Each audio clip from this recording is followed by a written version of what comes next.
Imagine a queen so proud she executed any man who dared look at her in the eye. Yes, she was a bitch. Oh, this is part 5 in my 6-part series on the ladies of Beowulf, and today we're going to be talking about Modthryth. Modthryth is, or Thryth, is mentioned as a contrast to Hild, who we talked about in the last video. We kind of briefly mentioned Modthryth, but we're going to just dig a little bit deeper into who she is. So let's just get on with it, shall we? The basics. Queen, mentioned in Beowulf as a digression. She serves as a contrast to the virtuous Queen Hild. Unlike most characters, she changes. She actually has an arc, essentially. She starts as a cruel tyrant and becomes a good queen after marriage. She married Offa, king of the Angles. I made a video about Offa. I called it the fucking mystery of King Offa. So I will chuck that in the description below. Go check it out. Her name most likely means pride, strength, or excessive power. Probably both, but mostly excessive power. Her name acts as a label or diagnosis, judging her character before the story even begins. The Tyrant Queen, before marriage. Her crime, the punishment of the gaze. She would execute any man except her father, who looked at her directly. This wasn't for treason or theft, it was simply an act of looking. So she would kill you if you looked at her in the eye. A queen is supposed to welcome warriors, not kill them for existing in her presence. The feminists love this character. Control of the gaze. She asserted absolute control over who could see her. In a patriarchal culture, refusing the male gaze with violence was seen as monstrous. Not just in this culture, in modern culture, what we have now is women on TikTok shaming people because they just happen to glance in her general direction. So nothing has changed except the fact they're not being killed. They're being shamed. At least when you're killed, it's done and over with. When you're shamed, it could last for a while.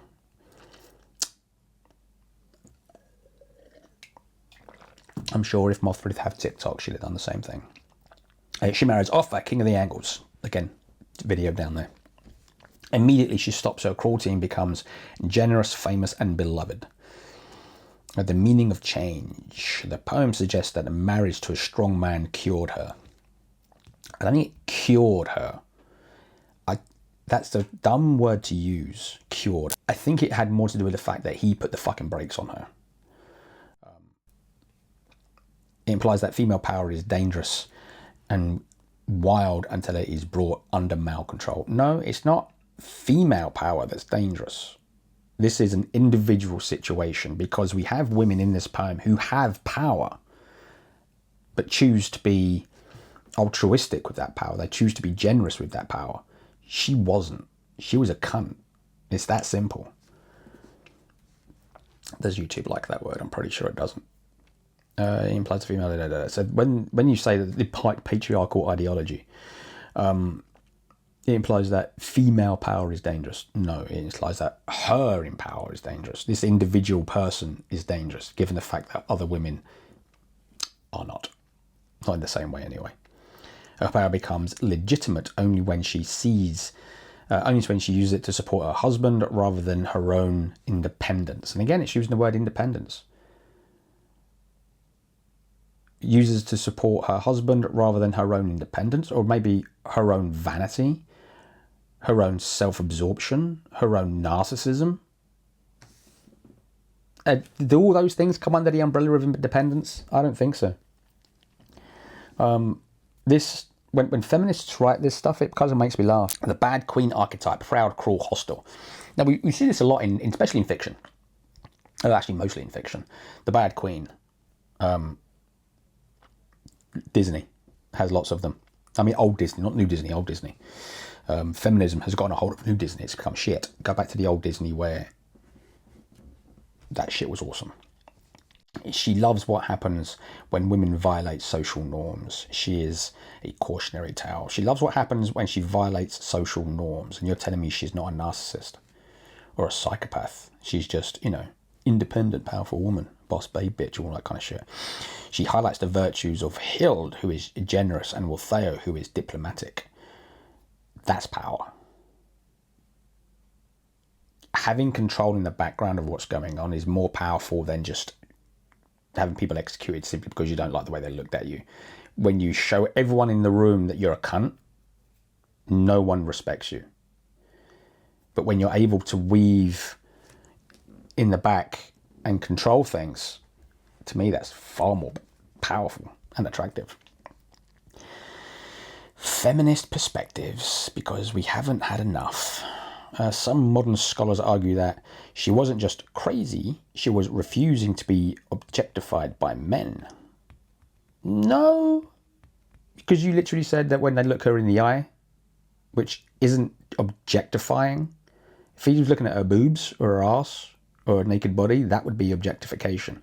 Looking at a woman in the eyes is not objectifying that woman. I mean, am I wrong? The Trap, the poem, offers only two options for women. Submit to being looked at or be a monster. No. No. Modthryth, before marriage, and Grendel's mother are outliers in the extreme. One of them is what we would call the other. You know, she's a monster, she's a descendant of Cain, and she's immediately referred to as being kind of evil because she's a descendant of Cain. And she just kills a random dude. And we talked about that in her video. To say that those are your only two options is idiotic. Legitimate and illegitimate power. Illegitimate power. Killing men for looking at her. Independent, violent, self-serving. The fact that it put independent first is interesting, don't you think? Legitimate, being generous and supporting your husband. They always seem this like being the worst thing in the world. Dependent, peaceful, and serving the hierarchy. In this case, the patriarchy. Why it matters. Modthryth is the shadow of the ideal queen. Her story reinforces the rules of patriarchal society by showing the chaos that ensues when a woman refuses to submit to the male gaze. Again, she's not submitting to the male gaze, you dumb cunt. Fuck's sake. And the order that is restored when she finally does. This isn't about women submitting to men at all. This is, don't be a cunt. Don't just kill people because they happen to be looking in your general direction. Don't pull out your fucking camera phone and record people in the gym and then shame them online because you don't like men looking in your general direction when you're wearing skin tight fucking clothes in a gym with a fucking camera and a fucking ring light.